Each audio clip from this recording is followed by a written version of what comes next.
ወወልድ ወመንፈስ ቅዱስ አሐዱ አምላክ አሜን። በምህረትህና በቸርነትህ ፍጹም ይሁን በሰማያትና በምድር ክብር የሞላ አባቶቻችን የቅዱሳን አምላክ የዘመናት ሁሉ ጌታ አባታችንና አምላካችን እግዚአብሔር ሆይ በዚህ ማለዳ በፊትህ እንድንቆም አንተንም እንድናገለግል ስምህን እየጠራን እንድንዘምር ስለረዳሃን ለዚህም ክብር መርጠህ ስላበቃሃን እናመሰግንሃለን። አብርሃም አቡክሙ ተመነየ ከመ ይርአይ ሌትየ ርእየሂ ወተፈስሐ። የዮሐንስ ወንጌል ምዕራፍ 8 ቁጥር 56 ላይ የተጻፈ በዚህ ማለዳ ለትምህርት ርዕስ አድርገን መነሻ አድርገን የምንወስደው የእግዚአብሔር ቃል። ክቡራን ሊቃውንተ ቤተ ክርስቲያን፣ የተወደዳችሁና የተከበራችሁ በመንበረ ክብሩ በታቦተ ሕጉ ፊት ለፊት ቆማችሁ ወደ ሰማይ አምላክ ወደ ሕያው እግዚአብሔር እጆቻችሁን ዘርግታችሁ ለሰው ልጆችና ለምድር ሁሉ ምሕረትንና ቸርነትን የምትማልዱ አባቶች፣ ካህናት፣ የወንጌል ሰባክያን፣ መምህራነ ቤተ ክርስቲያን፣ ወንድሞች ዲያቆናት፣ ለዝማሬ አገልግሎት በዚህ የምህረት አደባባይ የተገኛችሁ ዘማሪያንና ዘማሪያት በምህረቱና በቸርነቱ ከሩቅም ከቅርብም ለምስጋና፣ ለአምልኮ፣ ለውዳሴ ወደዚህ የምህረት አደባባይ ወደ ሕያው እግዚአብሔር ማደሪያ ራሱ አባታችንና አምላካችን እግዚአብሔር የጠራችሁ ምእመናን አባቶች፣ ምእመናት እናቶች፣ ወንድሞች፣ እህቶች፣ ታዳጊ ወጣቶችና ሕፃናትን ጨምሮ በአንድነቱ መከፈል በሥላሴነቱ መጠቅለል በሌለበት በአንድነት በሦስትነት ዘለዓለም በሚመሰገን በልዑለ ባሕሪ በንጹሐ ባሕሪ በቅዱሱ አምላክ በሕያው እግዚአብሔር ፍጹም ሰላም እንደምን አደራችሁ? እንደምን አረፈዳችሁ? እንደምንስ ቆያችሁ? የምስጋና ባለቤት የሆነው የምስጋናችንን መስዋዕት ከአንደበታችን ከከንፈራችን ለመቀበል ቅዱስ ፈቃዱን የሰጠ በሰማያት የሚኖር በቅዱሳን መላእክት የሚመሰገን ምስጋና የማይጎድልበትና የማይቋረጥበት የአባቶቻችን የቅዱሳን አምላክ ሕያው እግዚአብሔር ምስጋናችንን ስለተቀበለን በምህረቱ አደባባይ ፊቱን እንድናይ ክብሩ ሲገለጥ እንድንመለከት ስለረዳን በድጋሜ ስሙ የተመሰገነ ይሁን። እንደተባለው አጠር ባሉ ደቂቃዎች ውስጥ ለዚህ ማለዳ የሚሆነውን እግዚአብሔር ያዘጋጀልንን ወደ ንስሐ የሚመልሰውንና የሚያመጣውን ለዘላለም ሕይወት እኛን የሚያዘጋጀውን የሕያው እግዚአብሔርን ቅዱስ ቃል እንሰማለን፣ እንማራለን። የምንማርበትም የትምህርታችን ርዕስ ቀደም ብዬ አባቶቻችን በግዕዝ በጻፉልን መጽሐፍ ቅዱስ ላይ በዮሐንስ ወንጌል ምዕራፍ 8 ቁጥር 56 ላይ የተጻፈ ቃል አንስቻለሁ። እሱን በጥቂቱ አነብላችሁና ርዕሱን አስተዋውቂያችሁ በቀጥታ እግዚአብሔር ወደሚነግረን እግዚአብሔር ወደሚለን ነገር እናልፋለን። በምሕረቱና በቸርነቱ እግዚአብሔር አምላካችን ሁላችንንም ይርዳል። እንዲህ ይላል የእግዚአብሔር ቃል በዮሐንስ ወንጌል ምዕራፍ 8 ቁጥር 54 ጀምሮ የተጻፈው። ኢየሱስም መለሰ እንዲህም አለ፣ እኔ ራሴን ባከብር ክብሬ ከንቱ ነው። የሚያከብረኝ እናንተ አምላካችን የምትሉት አባቴ ነው። አላወቃችሁትም፣ እኔ ግን አውቀዋለሁ። አላውቀውም ብል እንደናንተ ሐሰተኛ በሆን፣ ዳሩ ግን አውቀዋለሁ፣ ቃሉንም እጠብቃለሁ። አባታችሁ አብርሃም ቀኔን ያይ ዘንድ ሐሴት አደረገ፣ አየም ደስም አለው ይላል የእግዚአብሔር ቃል። ስለ ቃሉ የማን ስም የተመሰገነ ይሁን። ስለ ሰማነው ቃል ማን ይመስገን? ምእመናን እግዚአብሔር ይመስገን። ይህን ቃል ለመስማት ጊዜ ያላገኙ ብዙ ወገኖች ስላሉን ይህን ቃል ለማዳመጥ ሁኔታዎች ያልተመቻቹላቸው ብዙ ኦርቶዶክሳውያን ክርስቲያኖች እንዳሉ ስለምናውቅ በልዩ ልዩ ሁኔታዎችና ፈተናዎች ውስጥ ያሉ ወገኖቻችን እንዳሉ ስለምንረዳ ጸጥ ያለ ዝም ያለ ጊዜን ሰጥቶን ለምስጋና የሚሆን ማለዳን እግዚአብሔር አመቻችቶልን ሌሊቱን አንግቶልን ለዓይናችን ብርሃንን ሰጥቶ እንድናመሰግነው ቃሉን እንድንሰማ ስለረዳን በድጋሚ እግዚአብሔር ስም የተመሰገነ ይሁን።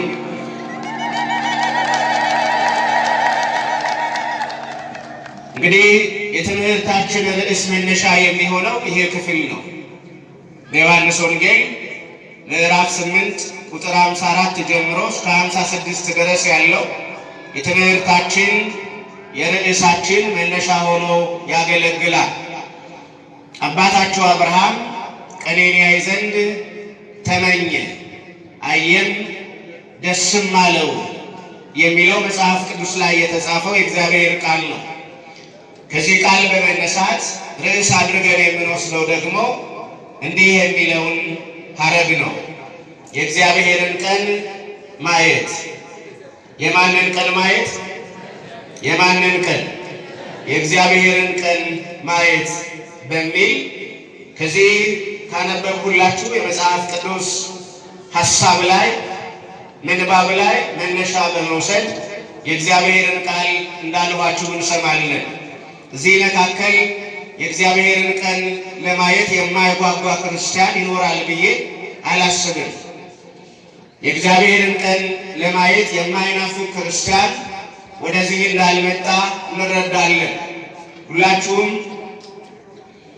ሌሊቱን ጨለማውን ሳትፈሩ የሌሊቱን የጨለማውን ግርማ ሳትሰጠቁ ወደ እግዚአብሔር ቤተ መቅደስ ወደ መንበረ ሥላሴ ወደ መንበረ ጸባዖት ሌሊቱን በእግራችሁ ጭምር ስታቀኑ ስትመጡ አርፍዳችኋል። ያ ለምን እንደሆነ እናውቃለን። የእግዚአብሔርን ቀን ለማየት ካላችሁ ናፍቆት ካላችሁ ፍላጎት የተነሳ እንደሆነ ይታወቃል። ስለዚህ የእግዚአብሔርን ቀን ማየት በሚል እንዳልኋችሁ እግዚአብሔር አምላካችን ለዛሬ ለዚህ ማለዳ ለመንገዳችን ለመውጣታችን በሥራ ቦታ ለመከናወናችን ሁሉ ረዳት እንዲሆነን በዚህ ርዕስ ያስተምረናል። እንግዲህ በዮሐንስ ወንጌል ላይ እንደተመለከትነው አባታችሁ አብርሃም ቀኔን ያይ ዘንድ ተመኘ፣ አየም ደስም አለው ብሎ ይህን ቃል የነገረን በሥጋ የተገለጠ ወልደ ማርያም ወልደ አብ እየተባለ የሚመለክ የሚጠራ የሁላችንም የነፍስም የሥጋ መድኃኒት የሁላችንም እረኛና ጠባቂ የሆነው መድኃኔዓለም ኢየሱስ ክርስቶስ ነው ይህን ቃል የነገረን። እንግዲህ ከገሊላ ወደ ይሁዳ ከመጣ በኋላ በመዋዕለ ሥጋዌው በደብረ ዘይት ተራራ አጠገብ በሚገኝ አንድ ስፍራ ላይ ለቤተ መቅደስ በቀረበ ቦታ ላይ ጌታችን መድኃኒታችን ኢየሱስ ክርስቶስ ቃሉን ማስተማር ለሰው ልጆች ሕይወትና መድኃኒት የሚሆነውን የአባቱንና የራሱን ፈቃድ የሚገልጠውን መልእክቱን መናገር ጀመረ። እና በዚህ ቦታ ላይ ከልዩ ልዩ ስፍራዎች የመጡ ወገኖች ነበሩ። የተለያየ ምክንያት የነበራቸው ቃሉን ሰምተው ከመዳን ይልቅ ለቃሉ እንቅፋት ለመሆን የእግዚአብሔርን ፈቃድ ለመፈጸም ከመትጋት ይልቅ የእግዚአብሔርን ፈቃድ ለማሰናከል የሚፈልጉ በተለይም ከቤተ መቅደስ አካባቢ የካህናት አለቆች የላኳቸው፣ እንደገና ከሕግ ትምህርት ቤቶች አካባቢ ደግሞ ፈሪሳውያን የላኳቸው፣ የእግዚአብሔር ቃል ሲነገር ብዙ ደስ የማይላቸው ግን እግዚአብሔርን እናመልካለን የሚሉ፣ የእግዚአብሔር ቃል ሲገለጥ ኃጢአታቸውን እያሳየባቸው ለምን የእግዚአብሔር ቃል ይገለጣል ብለው የእግዚአብሔርን ቃል ለመክደር የሚፈልጉ እንዲህ ያሉ ወገኖች ነበሩና መድኃኔዓለም ኢየሱስ ክርስቶስ እንዲህ ብሎ አንድ ቃል ተናገረ። ወጽድቅሰ ያግዕዘክሙ እምኩሉ አሩት፣ እውነት ከባርነት ነፃ ያወጣችኋል ብሎ አስተማረ። እውነት ከባርነት ምን ይላችኋል? ነፃ ያወጣችኋል የሚል ቃል ተናገረ። እውነት ነበረ ቃል፣ ሕይወት የሚሰጥ ቃል ነበረ። ግን ይህን ቃል ተቃወሙ። በእግዚአብሔር የሕግ መጽሐፍ ውስጥ እውነት ከባርነት ነፃ እንደሚያወጣ እጅግ በጣም ብዙ ስፍራ ላይ ተጽፏል። ይህንንም አንብበዋል። ግን የተጻፈውንና ያነበቡትን የእግዚአብሔርን ቃል በሚቃወም መልኩ እውነት ነፃ ያወጣችኋል ስለተባለ ብዙዎች ተቃወሙ። እኛ ባሪያዎች አይደለንም አሉ። እኛ ባሪያዎች አይደለንም፣ ለማንም ተገዝተን አናውቅም የሚል መከራከሪያ ይዘው ቀረቡ። ከዚህ በኋላ በኢየሱስ ክርስቶስ ላይ ክፉ ነገር ለማድረግ አሰቡ። አይ እናንተ የኃጢአት ባሪያዎች ናችሁ፣ ቢያንስ ከኃጢአት ነፃ አይደላችሁም፣ ክፉ ለማድረግ በአጠገቤ ቆማችሁ እንኳን ታስባላችሁ፣ በአጠገቤ ሆናችሁ እንኳን እኔን ለመግደል ትመኛላችሁ። ስለዚህ ቢያንስ ከኃጢአት ነፃ አይደላችሁም አላችሁ። አይ እኛ ከምንም ነገር ነፃ ነን፣ በዛውም ላይ የአብርሃም ልጆች ነን አሉ። የማን ልጆች ነን? የአብርሃም ልጆች ነን አሉ። እውነት ነው፣ የአብርሃም ልጆች ናችሁ፣ ግን የአብርሃምን ስራ አትሰሩ ማለት ክርስቶስ ደግሞ በልጅነት የማን ልጆች ናችሁ? የአብርሃም ልጆች ናችሁ፣ በስራ ግን የአብርሃም ልጆች አይደላችሁም። ይህ በየዘመኑ ያለ ነው፣ በእኛ ሕይወትም ውስጥ ያለ። ስለ አባቶቻችን እናወራለን፣ ግን የአባቶቻችን ልጆች ለመሆን ግን ብዙ ይቀረናል። በአባቶቻችን ጽድቅ እንመካለን፣ የራሳችን የሆነ ጽድቅ ግን የለንም። በአባቶቻችን ጸሎት እንመካለን፣ ወይም ስለ አባቶቻችን ጸሎት እናውቃለን፣ እኛ ግን የጸሎት ሰዎች አይደለም። አባቶቻችን ለተቸገረው ሁሉ ሲያበሉ ሲያጎርሱ እንደነበረ በታሪክ እናውቃለን፣ እኛ ግን ለተቸገረ አይደለም፣ ላለው አይደለም፣ ለተቸገረ እንኳን አናበላም። ነጥቀን ምንጎርስ ሆነናል። የሰው ኪስ ቀደን ምንሰርቅ ሆነናል። ከወንድማችን እጅ ነጥቀን ለራሳችን የምንጎርስ ሆነናል። ስለዚህ በየዘመኑ የአብርሃምን ስራ የማይሰሩ ግን በአብርሃም ስም የሚምሉ በየዘመኑ አሉ። ስለዚህ የአብርሃም ልጆች መሆናችሁ እውነት ነው። በስጋ የአብርሃም ልጆች ናችሁ፣ በእምነትና በተግባር ግን የማን ልጆች አይደላችሁ? የአብርሃም ልጆች አይደላችሁም ማለት። እንዲያውም እናንተ የአባታችሁ የዲያብሎስ ልጆች ናችኋል። ስለዚህ በስራ አብርሃምን ሳይሆን የምትመስሉት ማንን ነው? ዲያብሎስን ነው የምትመስሉት። እንዲህ ከመሆን እንዲህ ከመባል እግዚአብሔር በምሕረቱ ያድነን። በዘመናችን እንዲህ አይነት ነገር የለም ማለት አንችልም አለ። አያችሁ፣ በቅዱሳን ስም ብዙ የምንል ግን ስራችን የቅዱሳን ያልሆነ፣ ስለ ጽድቅ የምናወራ ነገር ግን አንድም ቀን የጽድቅ ስራ ሰርተን የማናውቅ፣ እንዲህ በየመድረኩ ቆመን ስንናገር እውነተኛ የምንመስል ከመድረኩ ስንወርድ ግን ሌላ የምንሆን፣ እንዲህ በየአውደ ምሕረቱ ነጭ ለብሰን ስንገኝ እግዚአብሔር ከሰማይ የላካቸው መላእክት ናቸው እንዴ ብለው ሰዎች የሚገረሙብን፣ ስንወጣ ግን በልባችን ውስጥ ያለው ክፋት የሚገለጽብን ሰዎች በየዘመኑ በየጊዜው አለ። ስለዚህ ስራችሁ የአብርሃም አይደለም፣ ስራችሁ ወደ ሌላ ነው የሚያመለክታል። ስራችሁ የሚያሳየው ወደ ዲያብሎስ ነው፣ ወደ አብርሃም አይደለም። ስለዚህ እናንተ የአብርሃም ልጆች ነን ማለት አይገባችሁም ብሎ ተናገረ። ከዛ እንዲህ ያለውን ነገር ነው። በዛ ላይ እናንተ አምላካችሁ የምትሉት የኔ አባቴ ነው አላቸው። እናንተ አምላካችን የምትሉት የኔ ምኔ ነው? የባህሪ አባቴ ነው አለ። እነዚህ ሰዎች በነገራችን ላይ የባህሪ አምላክ በፊታቸው እንደቆመ አንድ አልተረዱም፣ ሁለት ለመረዳት አልፈለጉም። አንዳንዴ አስቸጋሪው ነገር አለማወቅ ብቻ አይደለም፣ ለማወቅ አለመፈለግም ነው፣ ለመረዳት አለመፈለግም ነው። እና ለመረዳት አለመፈለግ ደግሞ ለኃጢአት ያጋልጣል።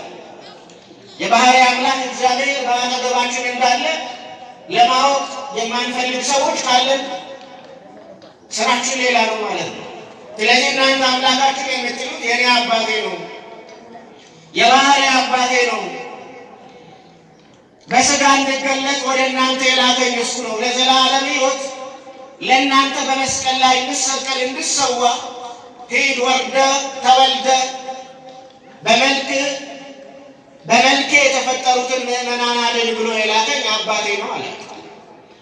ከዛ በኋላ በዛው ላይ ደግሞ አብርሃም ቀኔንያ ዘንድ ምን አለ?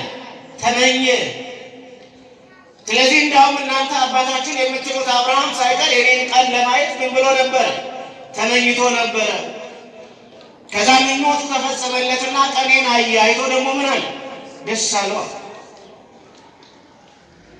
ስለዚህ የእግዚአብሔር ቀን አብርሃም ያየው ቀን ነው እና በመጽሐፍ የእግዚአብሔርን ቀን በተመለከተ የተጻፉ በዋናነት የእግዚአብሔርን ቀን መጽሐፍ በሶስት ነገር ይገልጸዋል። እነሱ ላንሳላችሁ። መጽሐፍ የእግዚአብሔርን ቀን በሶስት ነገር ይገልጸዋል። አንደኛው እና ደስ የማይለው የእግዚአብሔር የቁጣ ቀን አለ። የምን ቀን አለ? የምን ቀን አለ? የቁጣ ቀን አለ። እነማንን የሚቆጣበት ቀን ካለ? ትዕቢተኞችን የሚቆጣበት የእግዚአብሔር ምን አለ? ቀን አለ።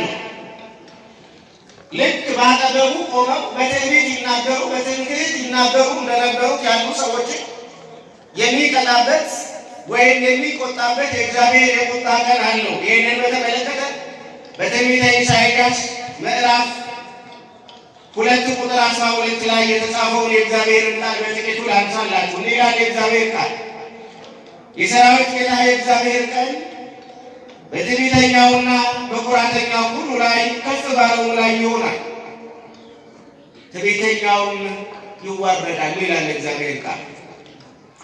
የሰራዊት ጌታ የእግዚአብሔር ቀን ብሎ ጀመረ። ኢሳይያስ 2:12 ላይ የሰራዊት ጌታ የማን ቀን? የእግዚአብሔር ቀን፣ ስለ ቁጣው ቀን ሲናገር እና የእግዚአብሔር ቀን በትዕቢተኛውና በኩራተኛው ላይ ይሆናል። ይህ እግዚአብሔር የቁጣ ቀን በማን ላይ ነው የሚሆነው? ካል በትዕቢተኛውና በኩራተኛው ላይ። መንፈሳዊ የሆነ መመቻ መደበቂያ በሌለው ስጋዊ በሆኑ ነገሮች በሚመካና በልቡ ውስጥ ትዕቢትን እንደ ተራራ ባሳደገ ሰው ላይ ሁሉ የእግዚአብሔር ቀን ይሆናል። ከዛ ያን ቀን ደግሞ ትዕቢተኞችና ኩራተኞች ሁሉ ይዋረዳሉ አለ። ስለዚህ አንደኛውና በመጽሐፍ የተገለጸው የእግዚአብሔር ቀን ይሄ ነው። ትዕቢተኞችን እግዚአብሔር የሚያዋርድበት ቀን፣ ኩራተኞችን እግዚአብሔር የሚያዋርድበት ቀን አለ እና በምድር ላይ አንዳንዶች አይታችኋቸው ከሆነ በስጋ ምክንያት ይታበያሉ። ወይ በገንዘብ ማግኘት ምክንያት፣ ወይ በስልጣን ማግኘት ምክንያት፣ ወይ በዘመን ብዛት ምክንያት፣ ወይ በሀብትና በብልጽግና መጨመር ምክንያት ሰዎች ይታበያሉ፣ ይቆራሉ እና ጀርባቸውን ለእግዚአብሔር ይሰጣሉ። ደረታቸውን ወደ እግዚአብሔር ለማሳየት ይሞክራሉ። እጆቻቸውን በድሆችና በጻድቃን ላይ በመጫን ድሆችንና ጻድቃንን ማስለቀስ ይጀምራሉ። ያን ጊዜ የእግዚአብሔር የቁጣ ቀን ይገለጣል። የማን ቀን ይገለጣል?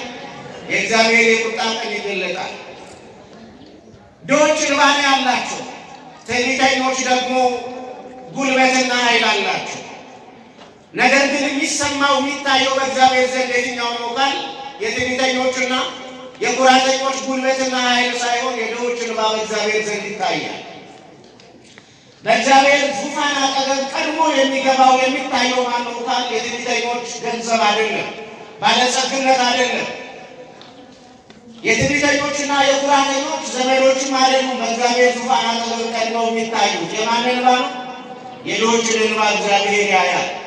ዛሬም በምድራችን ላይ እንባቸውን እየረጩ እንደ ክረምት ጎርፍ ከዓይናቸው እንባ እያፈሰሱ አንገታቸውን ወደ መሬት አቀርቅረው ቀና ማለት አቅቷቸው ቀና እንዳይሉም ተቸግረው ለሚያነቡ ለሚያለቅሱ ድሆች የማን የቁጣ ቀን አለ? የእግዚአብሔር የቁጣ ቀን አለ። ገና የተወለደ ሕፃን ታቅፈው ለተሰደዱ እንባ እግዚአብሔር መልሳል። ቤታቸው ለወደመባቸው ለፈረሰባቸው ምስኪኖች እንባ ማን መልሳለሁ? እግዚአብሔር መልሳለሁ። የእግዚአብሔር ቀን አለ። ትዕቢተኞችን ዝቅ የሚያደርግበት ኩራተኞችን የሚያዋርድበት የእግዚአብሔር የቁጣ ቀን አለ። ስለዚህ የቁጣ ቀን በመጽሐፍ በደንብ ተብራርቷል። ሌላኛውና ሁለተኛው ደግሞ የእግዚአብሔር የፍርድ ቀን አለ። የምን ቀን አለ? የፍርድ ቀን አለ። ወይ በግራ ወይ በቀኝ የምንልበት የምንቆምበት ቀን አለ። በምድር ላይ ያለውን 100 ዓመት የምንኖር 200 ዓመት ወይም ከዛ በላይ ጨምረን እንኖር በምድር ላይ ያለውን ዘመን እናጠናቅቃለን። ማንም በምድር ላይ ያለ ዘመን ሳያጠናቅቅ የሄደ የለም። የመጀመሪያው አባታችን አዳም እንኳን 930 ዓመት ቢኖርም ግን ምን ብሏል? ወደ መሬት ተመልሷል። ከእግዚአብሔር ጋር ቃል በቃል የተነጋገረው አባታችን አዳም ወደ መሬት ተመልሷል። እኛ ግን ከእግዚአብሔር ጋር ቃል በቃል ለመነጋገር እድል የለን። ነገር ግን ዘመናችን 200 ይሁን 900 ግን ወደ መሬት ምን እንላለን? እንመለሳለን። ያን ቀን በማን ፊት እንቆማለን? በእግዚአብሔር ፊት እንቆማለን። ስለዚህ የእግዚአብሔር የፍርድ ቀን ደግሞ ኃጢአተኞች ምን የሚሉበት ነው? ቀን ኃጢአተኞች የሚቀጡበት ቀን ነው። እንዲህ ባለው ቀን በግራ በኩል እንዳንቆም ማን በምሕረቱ ይርዳ? እግዚአብሔር በምሕረቱ ይርዳ። ግን ያ ቀን ይመጣል አይመጣም? አያቱ ክርስትና ወይም መጽሐፍ ቅዱስ ይህን እንድናስብ ነው የሚያደርገን። በምድር ላይ በልባችን ውስጥ የሚወጣ የሚወርድ ክፉ ነገር እንዳለ እናውቃለን። ክፉ ነገር የምንተወው ግን በማን ፊት መቆም እንዳለ እያሰብን ነው? በእግዚአብሔር ፊት መቆም እንዳለ ስለምናስብ ነው። የማያዳላ አምላክ መልክህ ከስቷል ወይም ወፍሯል ብሎ የማያዳላ፣ ሀብትህ ብዙ ነው ወይም ትንሽ ነው ብሎ ፍርድ የማያጣምን፣ ዘመድ አለ ወይም የለም ብሎ ውሳኔ የማይለውጥ፣ በእኛ ሁኔታ ላይ ያልተመሰረተ በራሱ ጽድቅና ምሕረት ፍርድን የሚያወጣ የሰማይ አምላክ እግዚአብሔር ለፍርድ በሚገለጽ ጊዜ በፊቱ ለመቆም እንድንችል ነው የእግዚአብሔርን ቀን ማየት ማወቅ ይገባል። ስለዚህ ሁለተኛው ይሄ ነው። ሶስተኛው አሁን የተነሳውበትና በጥቂቱ የምናየው ነው። ሶስተኛው የእግዚአብሔር የማዳንና የደስታ ቀን አለው። የእግዚአብሔር ምን አይነት ቀን አለው? የቁጣ ቀን የፍርድ ቀን እንዳለው ሁሉ የማዳንና የምን ቀን አለው? የማዳንና የደስታ ቀን አለው። ይህ ማለዳ ለእኛ የመዳንና የደስታ ቀን ነው። እግዚአብሔር የሰጠን ቀን ነው። ክብር ምስጋና ለእግዚአብሔር ይሁንና ድምፁን እየሰማን ስለሆነ ለእኛ ይህ ቀን ይነዛ ነው። ለእኛ ለክርስቲያኖች ይህ ቀን የእግዚአብሔር ቀን ነው። ይህ የእግዚአብሔር ቀን ደግሞ ለመዳናችንና ለደስታችን የተሰጠ ቀን ነው። በፊቱ ቆመናልና እግዚአብሔር አያሳዝነን። በመቅደሱ ተገኝተናልና እግዚአብሔር በዓይናችን ላይ እንባን የሚያወጣ አስቸጋሪና አስጨናቂ ነገር ዛሬ እግዚአብሔር አያመጣብንም። ምክንያቱም ቀኑ የማን ነውና? ማለዳው የማን ነውና? የእግዚአብሔር ማለዳ ነውና፣ የእግዚአብሔር ቀን ነውና። ስለዚህ አሁን አብርሃም ተመኘ ወይም ቀኔን ያይ ዘንድ ተመኘ፣ አየም ደስም አለው የተባለው ስለ እንደዚህ አይነቱ ቀን ነው። ግን የእግዚአብሔርን ቀን ለማየት ምን ያስፈልገናል ነው ወሳኙ ነገር። የእግዚአብሔር የማዳንና የምን ቀን አለው? የደስታ ቀን አለው። በመጽሐፍ እንዲህ ተብሎ እንደተጻፈ ማለት ነው። ለምሳሌ ስለ እግዚአብሔር ቀን መጽሐፍ ሲነግረን ምን ይላል መሰላችሁ? በትንቢተ ዘካርያስ ምዕራፍ 12 ቁጥር 6 ላይ እንዲህ ይላል፣ የእግዚአብሔር ቀን ይመጣል፣ የእግዚአብሔር ቀን ለደስታ ይሆናል ይላል። የማን ቀን ይመጣል? የእግዚአብሔር ቀን ይመጣል። ያ የእግዚአብሔር ቀን ደግሞ ለምን ይሆነናል? ለደስታ ይሆነናል ይላል። ስለዚህ እግዚአብሔር ወደ ቅዱሳን ሲመጣ ምን ይዞ ነው የሚመጣው? ማዳንና ደስታን ይዞ ይመጣል። ደስ ይበላችሁ ሊል ይመጣል። ደስታ ይገባችኋል ሊለን ይመጣል። ታስታውሳላችሁ፣ በቤተልሔም ገና በግርግም እያለ በተወለደ ቀን ገና በእናቱ እቅፍ ላይ እንደተቀመጠ በቅጠል እንደተጠቀለለ ገና እያለ የሰማይ መላእክት ወደ ቤተልሔም መጡና ከተማዋ በብርሃን ከተሞላ በኋላ ወደ እረኞች ሄዱ። ከዛ በዚያ ሌሊት መንጋዎቻቸውን ለመጠበቅ ያለ እንቅልፍ ይተጉ ለነበሩ ለእረኞች ምንድን ያሏቸው? ደስ ይበላችሁ፣ እነሆ በዳዊት ከተማ መድኃኒት የሆነ ክርስቶስ ምን ብሎላችኋልና? ተወልዶላችኋልና። ምን ይበላችሁ ነው? ደስ ይበላችሁ። ክብር ምስጋና ለእግዚአብሔር ይሁን ወገኖች። ዛሬ ለእኛ ይህ ቀን ነው። ይህንን ነው መላእክት ይዘውልን የሚመጡ። ይህንን ነው እግዚአብሔር የሚነግረን። ደስ ይበላችሁ፣ በዳዊት ከተማ መድኃኒት የሆነ ክርስቶስ ምን ብሏል? ተወልዷል። ስለዚህ የእግዚአብሔር ቀን እንዲህ ያለ ቀን ነው፣ የደስታ ቀን ነው እና ዘካርያስ የእግዚአብሔር ቀን ይመጣል፣ ያ የእግዚአብሔር ቀን ደግሞ ለደስታ ይሆናል በትንቢተ ዘካርያስ ላይ ማለት ነው።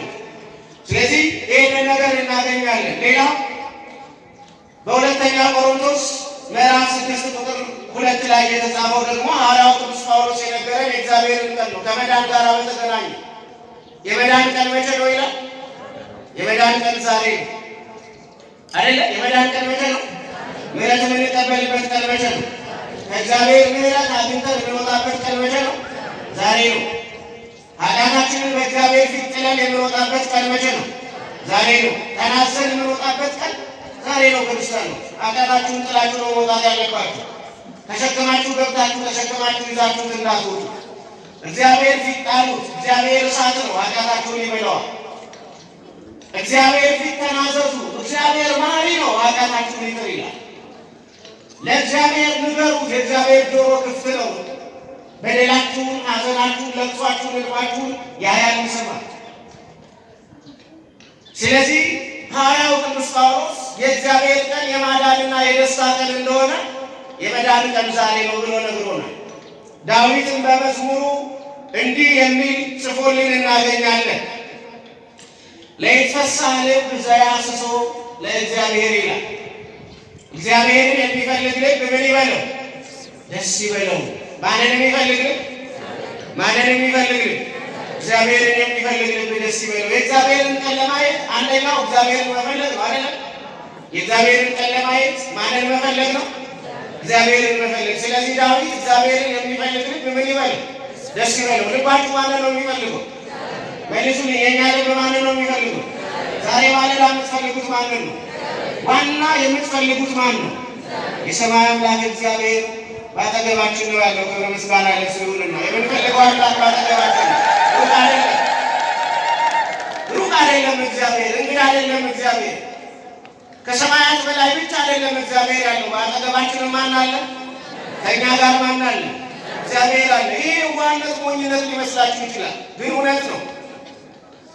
ሰማያት የማይችሉት ምድር የማትሸከመው እግዚአብሔር በሰማይም በምድርም ምሉ የሆነው አምላካችን ሥላሴ የሆነው እግዚአብሔር ዛሬ በአጠገባችን አለ። ክብር ምስጋና ለእሱ ይሁንና በአጠገባችን።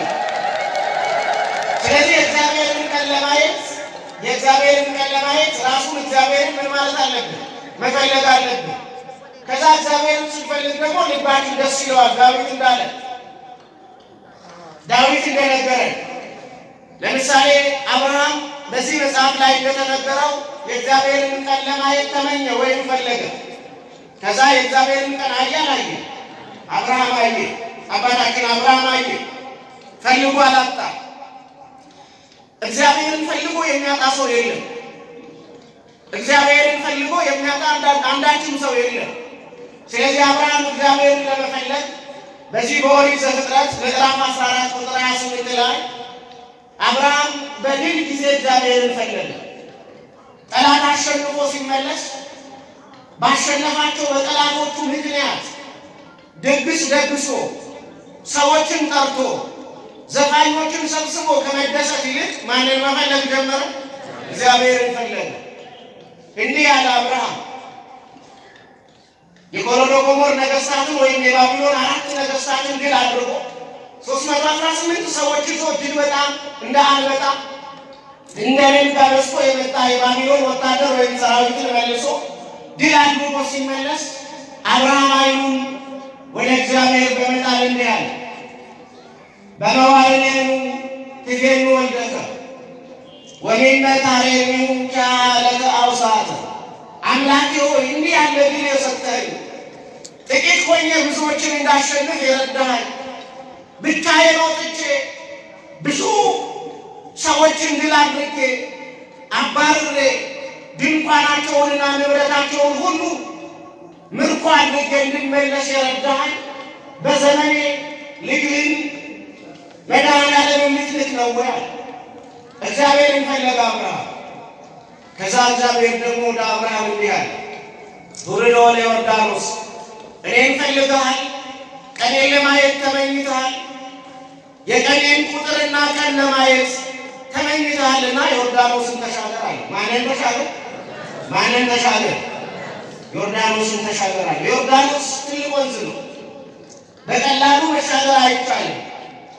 ስለዚህ ዮርዳኖስን ለመሻገር አብርሃም ትግል ያደርጋል። ስለዚህ እና ዮርዳኖስን ተሻገር አለ። የምንሻገረውን ከባድ ነገር እግዚአብሔር በምሕረቱ እንዲያሻግረን የሱ መልካም ፈቃድ ይሁን። ዛሬ በብዙ ከበባ ውስጥ ሊሆን እንችላለን፣ ግን እንሻገራለን። ማን አብሮን ስላለ? ማን አብሮን ስላለ? ዛሬ በሐዘን ተቀበል ሊሆን ይችላል፣ ግን የሐዘኑን ማስቀደም እንወጣለን።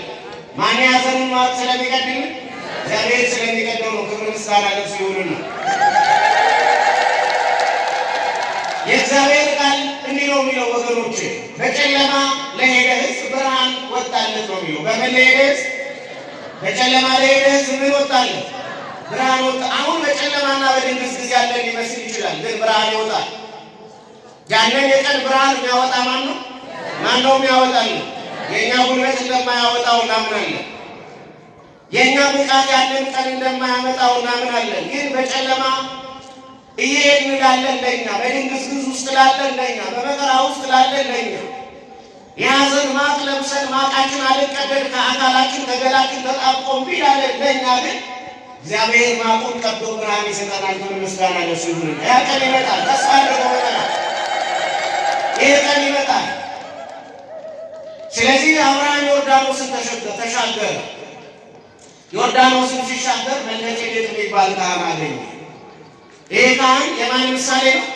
የእግዚአብሔር ምሳሌ ይሁን። ከዛ በዚህ ቀን እግዚአብሔርን የፈለገው አብርሃም የማንን ቀን አየ? የእግዚአብሔርን ቀን አየ።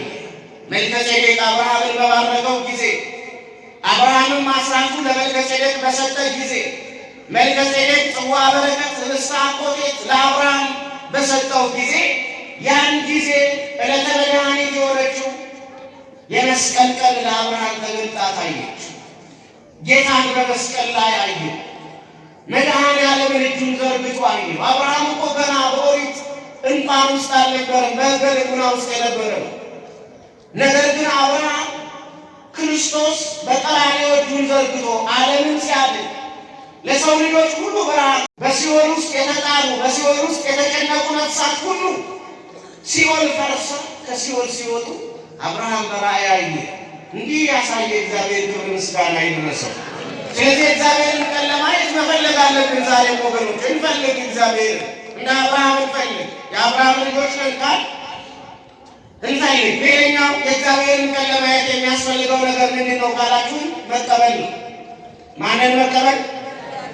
ማንን መቀበል ነው? የእግዚአብሔርን ቃል መቀበል። እንዲሁ ከአብርሃም ሕይወት ምሳሌ እንውሰድባቸው። በዚሁ በኦሪት ዘፍጥረት ምዕራፍ 15 ላይ አብርሃም ልጅ ባለመውለዱ ልጅ ባለማግኘቱ ምክንያት አዘነ። አምላኬ ሆይ ከካራን ወደ ከነዓን ስትጠራኝ አንደኛ ምድሪቱን ትወርሳለህ ብለኸኝ ነበረ፣ እንደገና ደግሞ ዘርህን አበዛለሁ ብለህ ቃል ገብተህልኝ ነበረ። ይኸው እስካሁን ድረስ ግን ልጅ የለኝም አለ እና በምድሪቱ ላይ እንዲሁ እየሄድኩ ነው፣ ያለ ልጅ ልሞት፣ ዘመኔም እየቀረበ እየተጠጋ ነው። ስለዚህ ጌታ ሆይ ለእኔ ምንድን ነው የምታደርግልኝ?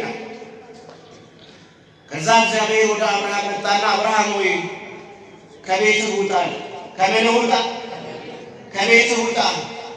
በሜዳ ላይ ቁምና የሰማይ ከዋክብትን ተመልከታል።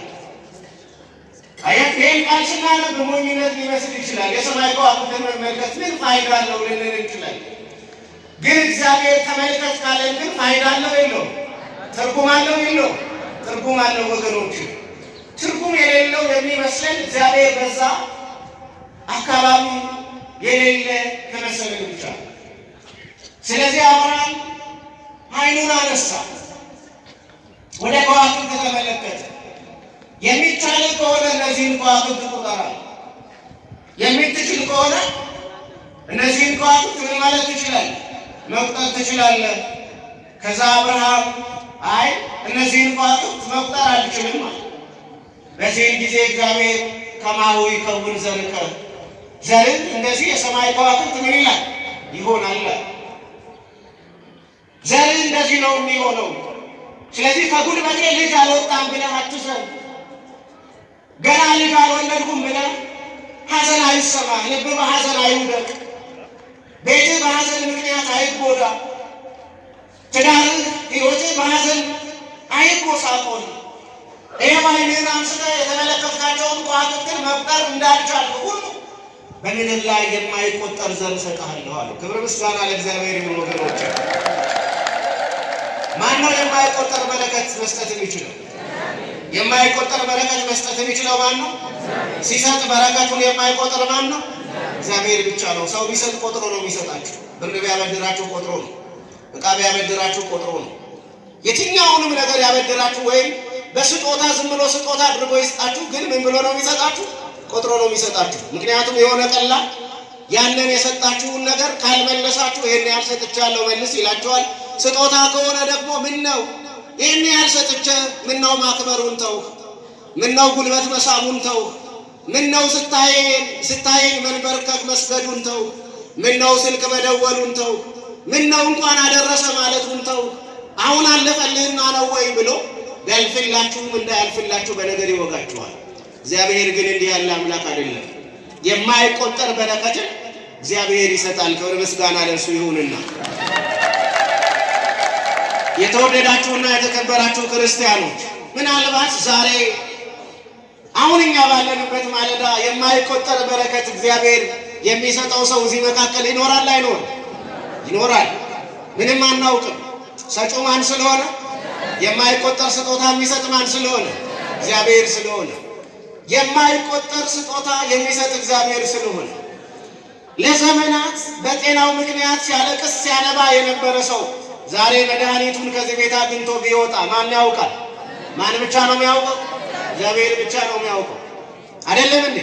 እግዚአብሔር ብቻ ነው የሚያውቀው። በኩላሊት ምክንያት፣ በሳምባ ምክንያት፣ በደም ብዛት ምክንያት፣ በስኳር ምክንያት፣ በልዩ ልዩ የውስጥና የውጭ የጤና እክሎች ወይም ማጣቶች ምክንያት እንቅልፍ የሌለው፣ ሌሊቱ የረዘመበት፣ ቀኑ የሚያጥርበት፣ ከሰው ጋር ለመነጋገር የከበደው፣ ለሰው መልስ መስጠት ሰላምታ መስጠት የከበደው፣ በመታመሙ በመክሳቱ ምክንያት ፊቱን በጨርቅ እየተቀለለ በቤቱ ውስጥ ተደብቆ እየዋለ ያለ ሰው ዛሬ እግዚአብሔር የማይቆጠር ጤና ሊሰጠው ይችላል። ይህን ደግሞ እግዚአብሔር ያደርጋል። ክብር ምስጋና ለእሱ ይሁንና የማይቆጠር ጤና ይዞ ይወጣል።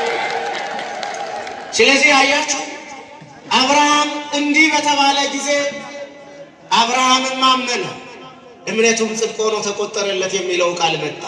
እግዚአብሔር የማይቆጠር ዘር እሰጥሃለሁ ሲለው አብርሃም በእምነት ይህንን ቃል ተቀበለ።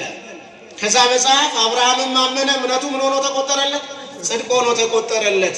ዛሬ እምነታችንን ጽድቅ አድርጎ እግዚአብሔር ቆጥሮልን እኛም ጽድቅ አስደረገንና አስቆጥረን እንድንወጣ እግዚአብሔር በምሕረቱ ይርዳል። እግዚአብሔር ለመቁጠር የእኛን የእምነት ጽድቅ ለመቁጠር ችግር የለበትም። ችግሩ ያለው እኛ ጋር ነው። የሚቆጠር እምነት ይዘን አንመጣ። እግዚአብሔር ጽድቅ አድርጎ እንዲቆጥርልን እምነት ይዘን አንመጣ። እውነት ይዘን አንመጣ። ፍትህ ይዘን አንመጣ። ጽድቅ ይዘን አንመጣ። ቅንነት ይዘን አንመጣ። በጎነት ይዘን አንመጣ። ንጽህና ይዘን አንመጣም። ቅድስና ይዘን አንመጣ እንጂ ይዘን ብንመጣ ኖሮ ማን ይቆጥርልናል? እግዚአብሔር እንደ አብርሃም ይቆጥርልን ነበረ። ስለዚህ የእግዚአብሔርን ቃል ለማየት መቀበል ወሳኝ። የእግዚአብሔርን ቃል መቀበል፣ እግዚአብሔር ያለንን መቀበል፣ እግዚአብሔር እንዳለን ለመኖር መቀበል በጣም ወሳኝ ነው ወገኖች።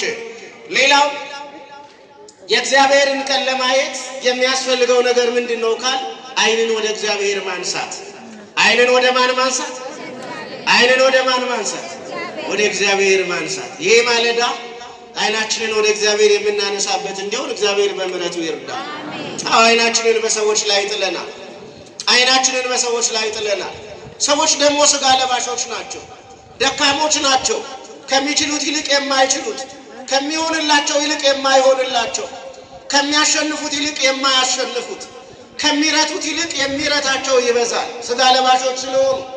ስለዚህ የእግዚአብሔርን ቀን ለማየት የሚያስፈልገው ዓይንን በእግዚአብሔር ላይ ዓይንን ወደ እግዚአብሔር ማንሳት እና ዓይነ ልቡናችንን ወደ እግዚአብሔር እናንሳ። በልባችን ውስጥ ያለውን ጨለማ ከልባችን እናባረው።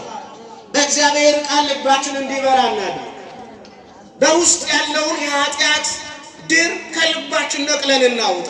ያን ጊዜ ዓይናችንን ወደ እግዚአብሔር ማንሳት እንችላለን። አሁንም አብርሃምን እንደ ምሳሌ ላንሳላችሁ፣ ምክንያቱም መነሻዬ አባታችሁ አብርሃም የሚል ስለሆነ። ስለዚህ በዚህ በኦሪት ዘፍጥረት ምዕራፍ 18 ላይ አብርሃም በቀትር ወይም በቀኑ አጋማሽ ላይ የመምሬ የአድባር ዛፍ በሚባለው አጠገብ ተቀምጦ ነበረ። ከተራራው ትንሽ ዝቅ ብሎ ተቀምጧል እና አብርሃም ተቀምጦ ከተራራው ትንሽ ዝቅ ብሎ እያለ ከዛ በኋላ ዓይኑን አነሳ። ዓይኑን ባነሳ ጊዜ ስንት ሰዎች አየ? ወናሁሬ ሰለስተ እደወ፣ 3 ሰዎች አየ። አብርሃም ዓይኑን ባያነሳ ኖሮ ሥላሴን ወይም 3 ሰዎች ተብለው የተገለጡትን ሥላሴን ማየት ይችል ነበረ? አይችልም ነበር። እና አብርሃም ከመምሬ አድባር ዛፍ ትንሽ ዝቅ ብሎ ተቀምጦ ነበረ። ወደ ተራራው ጫፍ ወደ ተራራው ራስ ዓይኑን ቀና ሲያደርግ ዓይኑን ሲያነሳ ግን ወዲያው በዓይኑ ውስጥ የተመለከተውና ያየው ሰዎችን አይደለም፣ ሥላሴን በዓይኑ አየ። ክብር ምስጋና ለእግዚአብሔር ይሁንና ሰው ሆኖ እግዚአብሔርን ማየት መቻል። አያችሁ፣ ዓይናችንን ስናነሳ ወደ እግዚአብሔር ተራራ፣ ወደ ቅዱሱ የእግዚአብሔር ማደሪያ፣ ወደ ልዑል መጠጊያ፣ የተቸገረ ወደሚያመልጥበት፣ ያዘነ ወደሚጽናናበት፣ ያጣ ወደሚያገኝበት፣ የታመመ ወደሚፈወስበት፣ የሞተ ትንሣኤ ወደሚጠባበቅበት ወደ ሕያው እግዚአብሔር ማደሪያ ወደ ቤተ መቅደሱ ራስ ስንመለከት በዓይናችን የምናየው ሥጋ የለበሰ አይደለም፣ ዘላለም የሆነውን ሥላሴ የሆነውን እግዚአብሔርን በዓይናችን እናያለን። እግዚአብሔር ይመስገንና ስለዚህ አብርሃም ዓይኑን አነሳ፣ ወዲያው ሥላሴን አየ። ማንን አየ? ማንን አየ? ሥላሴን አየ። አብርሃም ከተቀመጠበት ቦታ ተነሳ፣ እየሮጠ ሄደና በአጠገባቸው በግንባሩ መሬት ነክቶ ለሥላሴ ሰገደ። ክብር ተቀብለን እግዚአብሔርን አይተን የምንወጣበት ማለዳ እንዲሆን እግዚአብሔር በምሕረቱ ይርዳል። ሌላው ወገኖቼ የእግዚአብሔርን ቀን ለማየት ከክፉ መከልከል ያስፈልጋል። ከምን መከልከል ያስፈልጋል? ከምን እንከልከል? ከክፉ እንከልከል። በተለይ አሁን እኛ የዘመን መጨረሻ የደረሰብን የምንመስል ማቱና መቅሰፍቱ ሁሉ ተጠራቅሞ ወደኛ እየመጣ እየመሰለ ባለበት በዚህ ዘመን ላይ ያለ በዙሪያችን በብዙ ከበባዎች ውስጥ እንደገባን ለምናስብ ለኛ ለኦርቶዶክሳውያን ክርስቲያኖች የእግዚአብሔርን ቀን፣ የማዳን ቀን፣ የደስታ ቀን፣ የምህረትና የቸርነት ቀን ለማየት ከክፉ እንከልከል። ለዚህ ሐዋርያው ቅዱስ ጴጥሮስ ያስተማረን አንድ የመጽሐፍ ቅዱስ ቃል በአጭር ልንገራችሁ። አንደኛ ጴጥሮስ ምዕራፍ 3 ቁጥር 10 ላይ ሕይወትን ለማግኘት ክፉ ቀኖችንም ለማየት ለማይፈልግ ሰው የተናገረው የመጽሐፍ ቅዱስ ቃል አለ። የተወደዳችሁ ክርስቲያኖች እና እንዲህ ይላል ሐዋርያው ቅዱስ ጴጥሮስ በዚሁ በአንደኛ ጴጥሮስ ምዕራፍ 3 ቁጥር 10 ላይ ያለውን መጽሐፍ ቅዱሱን ላነብላችሁ ፈልጌ ነው። የኔ ቃል እንዳይመስላችሁ ወይም የኔ የሆነ እንዳይመስላችሁ የእግዚአብሔር ቃል መሆኑን በደንብ እንድታረጋግጡ ነው። ሕይወትን ሊወድ መልካሞችንም ቀኖች ሊያይ የሚፈልግ ሰው ምላሱን ከክፉ ከንፈሮቹንም ተንኮል ከመናገር ይከልክል ይላል። መጀመሪያ ሕይወትን ሊወድ ምን ሊወድ? ሕይወትን ሊወድ ይላል። በሕይወት ለመኖር የሚፈልግ፣ በሕይወት ለመቆየት የሚመኝ፣ በሕይወት የሚገኙትን በረከቶች ሁሉ ለማግኘት የሚፈልግ ማንም ሰው ቢኖር ማለቱ ነው። ስለዚህ መልካሞችንም ቀኖች ሊያይ የሚፈልግ ሰው ቢኖር ይላል። ምን አይነት ቀኖችን? መልካም ቀኖችን፣ የእግዚአብሔር መልካም ቀኖችን፣ የእግዚአብሔር የማዳን ቀን፣ የእግዚአብሔር የደስታ መልካም የሆነውን ቀን ለማየት የሚናፍቅ የሚፈልግ የሚመኝ የሚጓጓ ሰው ቢኖር ምላሱን ክፉ ከመናገር አንደበቱንም ተንኮል ከመናገር ይከልክል። ምላሳችንን ክፉና ተንኮል ከመናገር ከልክለን እንድንወጣ እግዚአብሔር በምሕረቱ ይርዳል። በዚህ ዘመን አንደኛው የመከራችን ብዛትና ጽናት ከምላሳችን ይቀዳል። ከምላሳችን ይቀዳል። የገዛ ምላሳችን ሞት ወደኛ እየጠራ በንግግራችን ምክንያት ሞት ወደኛ እየፈጠነ በቃሎቻችን በኩል ወንድሞቻችንን እያቆሰል በምላሳችን በኩል መልካሙን ክፉ ክፉን መልካም ንጹሕን ኃጢአተኛ ኃጢአተኛውን ንጹሕ እያደረግ ብዙ ሰዎችን በድለን ሊሆን ይችላል። ስለዚህ እግዚአብሔር መልካም ቀኖችን ለማየት አንደበታችንን ልንከለክል ይገባል እና የእግዚአብሔርን ቀን ለማየት ያውም ደግሞ መልካም የሆኑትን የእግዚአብሔርን ቀኖች ለማየት አንደበትን መከልከል ይገባናል። እንዲህ አድርገን በአንደበታችን መስዋዕት እግዚአብሔር ደስ እንዲለው የእሱ እርዳታና ፈቃድ አይለየን። ወገኖቼ ያዕቆብ እንዲህ ይላል፣ ከአንድ የውሃ ጉድጓድ ወይም ምንጭ ሁለት አይነት ውሃ አይወጣም ነው የሚለው ያዕቆብ። ምላስም እንደዛው። እኛ ግን በአንዱ ንግግራችን እንባርካለን፣ በሌላው ንግግራችን እንረግማለን። ለአንዱ እርግማን፣ ለአንዱ ምርቃት፣ ለአንዱ በረከት፣ ለአንዱ መዓት ምናስተላልፍ እንሆናለን። ስለዚህ የእግዚአብሔርን ቀኖች ለማየት ከክፉ መከልከል ነው። የመጨረሻው ወገኖች የእግዚአብሔርን ቀን ለማየት በፈተና ማለፍ ነው። በምን ማለፍ? በምን ማለፍ? በፈተና ማለፍ። አባታችን አብርሃም አይደለም? እስኪ አብርሃምን አሁን ደግመን እናንሳው።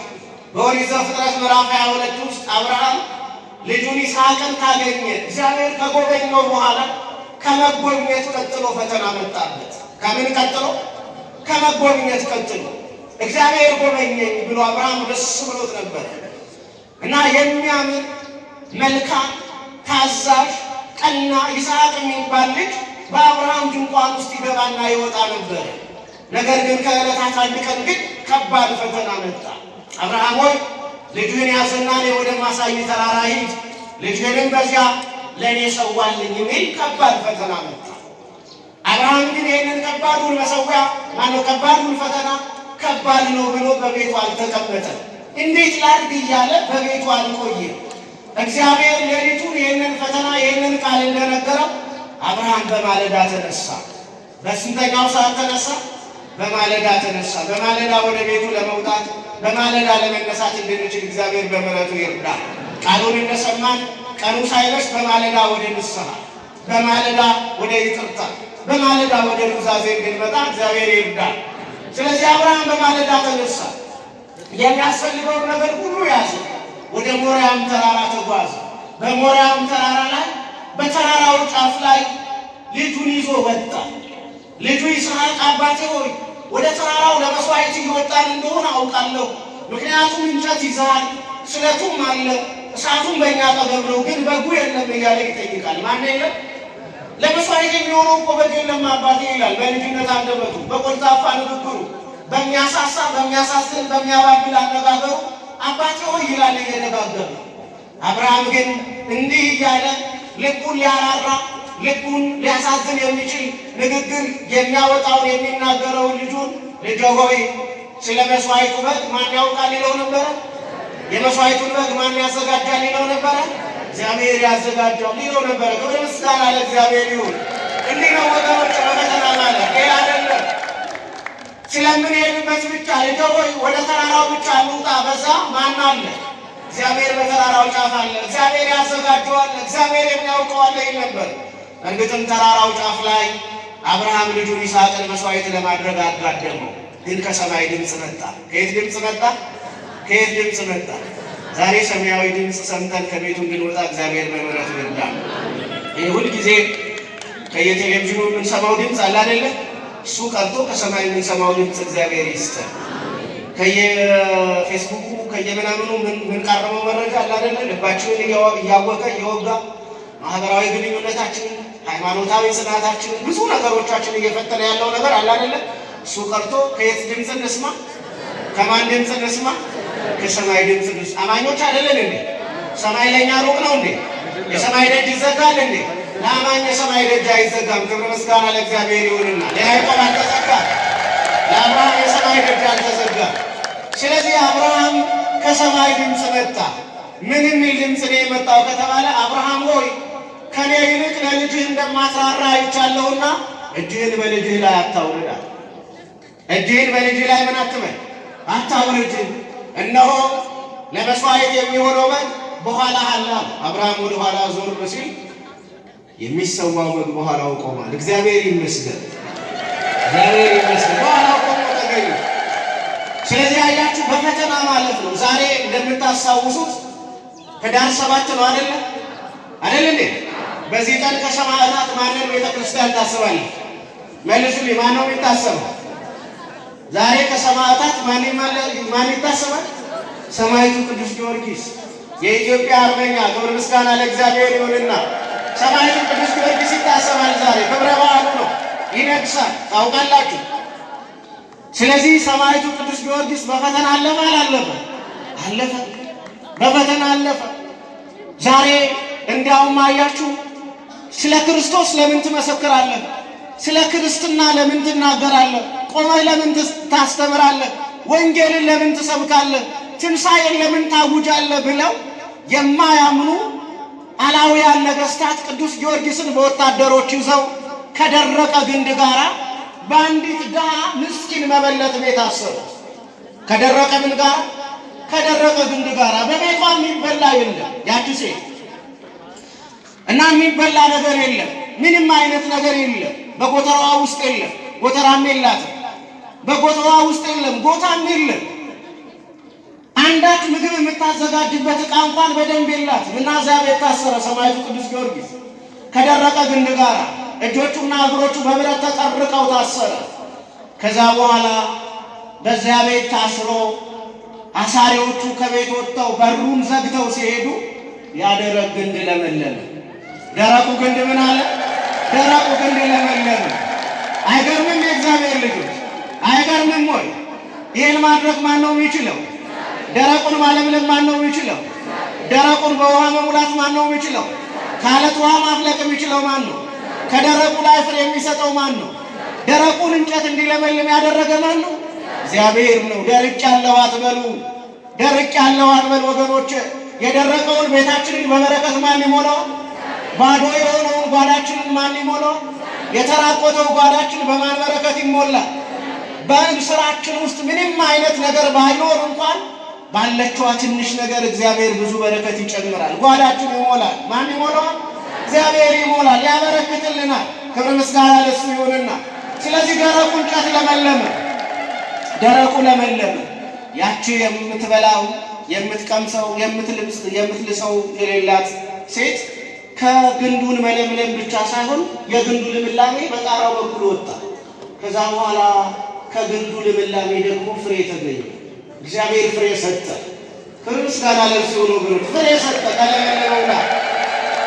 ስለዚህ ለዚህ ነው ወገኖቼ ሰማዕታት ተጋደሉ በእንተ ክርስቶስ ወእወ ለዲያብሎስ። ሰማዕታት ስለ ክርስቶስ ብለው ዓለምን እና በዓለም ያለውን ሁሉ ተቃወሙ።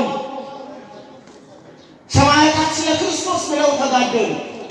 ሰማዕታት ስለ ክርስትና ብለው አንገታቸውን ለሰይፍ ሰጡ። ሰማዕታት ስለ አምላካቸው ብለው በደረቀ ግንድ ታሰሩ። ሰማዕታት ስለ ጌታቸው ብለው በብረት እጆቻቸውና እግሮቻቸው ታስረው ሰለሰሉ። ግን መጨረሻ ላይ ዲያብሎስን አሸንፈው ወጡ። ክብር ምስጋና ለእግዚአብሔር ይሁን። ዲያብሎስን አሸነፉ። ስለዚህ በፈተና ማለት የእግዚአብሔርን ቀን ለማየት ያስችላል። የእግዚአብሔርን ቀን እንድናይ እሱ በምሕረቱ ይርዳ። እንግዲህ በዚህ ማለዳ ብዙ ስራ ያለባችሁ ጉዳይ ያለባችሁ ማህበራዊ ጉዳዮቻችሁ ሰፊ የሆኑ ወገኖች ትኖራላችሁና ነገር ግን ያንን ሁሉ ነገር በመተው እና በመዘግየት የእግዚአብሔርን ቃል ሰምታችኋልና የሰማችሁት የእግዚአብሔር ቃል መልካም የሆነውን የእግዚአብሔርን ቃል እንድታዩ በምሕረቱ ይርዳችሁ። እያንዳንዱ ቀን የእግዚአብሔር ቀን ሆኖልን መልካም የሆነውን ነገር በቀኑ ውስጥ እያገኘን እየተባረክ እግዚአብሔር ጋር በምሕረትና በቸርነት በመቅደሱ ውስጥ ኖረን እግዚአብሔርን እያገለገልን ይህንን የማይቀረውንና የመጨረሻ የሆነውን የዓለምን ዕጣ ፈንታችንን ወስነን እንድንሄድ ማን በምሕረቱ ይርዳል? ማን በምሕረቱ ይርዳል? መነሻችን የማንን ቀን ማየት ነው? የማንን ቀን ማየት? ትናፍቃላችሁ? የእግዚአብሔርን ቀን ማየት? ክርስቶስን ለማየት ትናፍቃላችሁ? ድንግል ማርያምን ለማየት ትናፍቃላችሁ? ቅዱሳንን ሁሉ ለማየት ትናፍቃላችሁ? መላእክትን ለማየት ትናፍቃላችሁ? እንግዲያስ ይኸው እግዚአብሔር በመቅደሱ አለ። ክብር ምስጋና ለእርሱ ይሁንና ከመላእክቱ ጋር ከቅዱሳን ጋር ከእናቱ ጋር ስላስተማረን ስለመከረን የማን ስም የተመሰገነ ይሁን። ማን ይመስገን። ተደማምጠናል፣ ተሰማምተናል እና በሰማችሁት ምን ልታደርጉ